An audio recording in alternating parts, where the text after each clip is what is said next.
नमस्कार साथियों, DCM polish academy के इस यूट्यूब चैनल पर आपका हार्दिक स्वागत और अभिनंदन।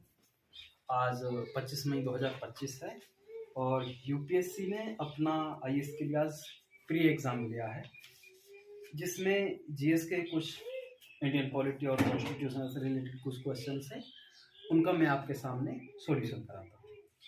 पहला जो क्वेश्चन है वो है, राष्ट्रपति की क्षमादान शक्ति प्रदान करने की शक्ति के बारे में निम्नलिखित कथनों पर विचार कीजिए। पहला जो असर्टेशन है वो है, राष्ट्रपति द्वारा इस शक्ति का प्रयोग सीमित न्यायिक पुनरावलोकन।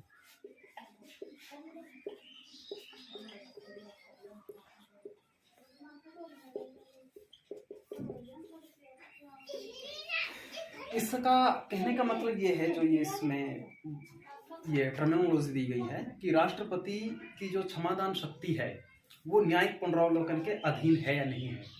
ये दो कथन है। दूसरा कथन ये है कि राष्ट्रपति इस शक्ति का प्रयोग केंद्र सरकार की सलाह के बगैर कर सकता है।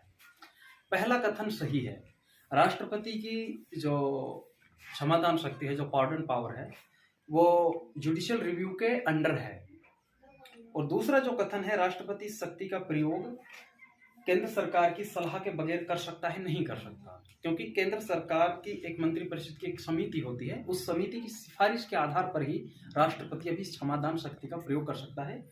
इसका मतलब यह है कि इन दोनों कथनों में से कथन केवल एक सही है कि राष्ट्रपति की क्षमादान शक्ति न्यायिक पुनरावलोकन के अधीन है। दूसरा कथन जो ये कहता है कि इस शक्ति का प्रयोग वो केंद्र सरकार की सलाह के बगैर कर सकता है, नहीं कर सकती, ये कथन गलत होगी। दूसरा जो क्वेश्चन था इंडियन पॉलिटी से वो ये था, यदि कोई प्रश्न उठता है कि लोकसभा का कोई सदस्य 10वीं अनुसूची के अधीन निरर्ता से गिरफ्तार हो गया है या नहीं, तब संघ की मंत्रिपरिषद की राय के अनुसार राष्ट्रपति का निर्णय अंतिम निर्णय होगा। इधर देखिए, जो इंडियन कॉन्स्टिट्यूशन का जो 10th नंबर शेड्यूल है, जिसे 1985 में जोड़ा गया था, जिसे एंटी डिफेक्शन लॉ के नाम से जाना जाता है, इसमें यह है कि जब भी कोई संसद सदस्य या विधानसभा का कोई सदस्य अपनी सदस्यता से संबंधित निरर्थित पाया जाता है, तो उस पर जो अंतिम निर्णय देता है वो उस सदन का अध्यक्ष देता है, ना कि राष्ट्रपति। ये कथन सीधा सीधा गलत है। दूसरा कथन है कि भारत के संविधान में राजनीतिक दल यानी पॉलिटिकल पार्टी शब्द का उल्लेख नहीं है। ये बिल्कुल सही है, भारत में संविधान में राजनीतिक दल का शब्द का प्रयोग नहीं किया गया है। ये कथन सही है। इसका मतलब कथन नंबर 1 गलत और कथन नंबर 2 सही है। अगला जो प्रश्न है वो कुछ युग्म है। युग्म का मतलब ये कि भारतीय संविधान के विभिन्न भाग हैं, जैसे डीपीएसपी है और मूल कर्तव्य हैं और मूल अधिकार हैं, या नाना प्रकार के केंद्र सरकार या राज्य सरकार से हैं। तो इसमें कई ऐसे उपबंध दिए गए हैं और उस उपबंध की विशेषता दी गई है, और ये बताया गया है कि उपबंध को और विशेषता को आप सुमेलित कीजिए। जैसे इसमें 3 उपबंध दिए गए हैं। पहला जो उपबंध है वो है कार्यपालिका का न्यायपालिका से, कार्यपालिका का न्यायपालिका से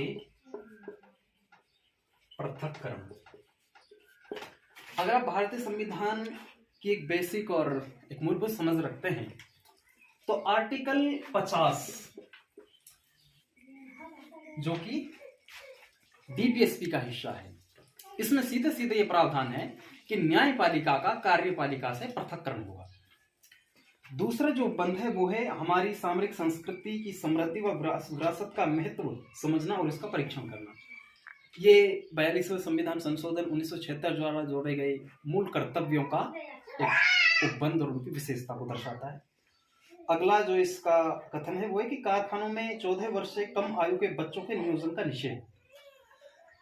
ये शोषण और मूल अधिकारों का जो शोषण वाला जो हिस्सा है उससे संबंधित है। यह आर्टिकल सीधा सीधा 24 से संबंधित है। आर्टिकल 24 में ये प्रावधान है कि अगर कोई बच्चा जिसकी आयु 14 वर्ष से कम है और वो किसी फैक्ट्री या कारखाने में उसको एक नियोजन पे लगाया गया है तो वो निषेध है और राज्य इसका उन्मूलन करेगा। इसलिए तीनों आपस में मिले हुए हैं, पिलर है। एक क्वेश्चन था जो एंसाइंट इंडिया से था, एंसेंट इंडिया से ये था कि चीनी यात्री फाहियान किसके शासनकाल में भारत की यात्रा उसने की थी, ये चंद्रगुप्त द्वितीय। तो आशा करता हूँ आपको ये हमारा आईएएस के जो पॉलिटिकल सिस्टम और इंडियन कॉन्स्टिट्यूशन से संबंधित जो हमने ये क्वेश्चंस का हल कराया आपको ये पसंद आया होगा। जय हिंद जय भारत।